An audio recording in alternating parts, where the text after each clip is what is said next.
Motif perampokan rumah bos sate di Boyolali, korban anggap hutam lunas saat diserang. Agus alias A, pelaku perampokan sadis di rumah Purwanto, bos sate kambing asal Boyolali, Jawa Tengah, ditangkap. Di media sosial beredar sebuah video yang memperlihatkan pengakuan pelaku. Dalam video tersebut, A mengaku masuk rumah korban karena pintu pagar tidak terkunci.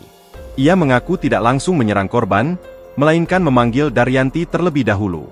"Dar, ini Bang Agus. Aku mau bayar utang," ujar pelaku dalam video tersebut. Daryanti kemudian keluar menemui pelaku. A sempat meminta nomor rekening korban dan mengaku mencatatnya. Namun setelah itu, situasi berubah drastis. Pelaku mencekik leher Daryanti. Dalam pengakuannya, korban sempat memohon, "Gus, apa ini? Sudah, utangmu anggap lunas saja," ujar A menirukan ucapan korban. Meski demikian, pelaku tetap menyayat leher korban menggunakan pisau cutter. Hingga kini, polisi masih mendalami bagaimana pelaku menghabisi nyawa anak korban, Orlin. Download Tribun X sekarang, menghadirkan lokal menjadi Indonesia.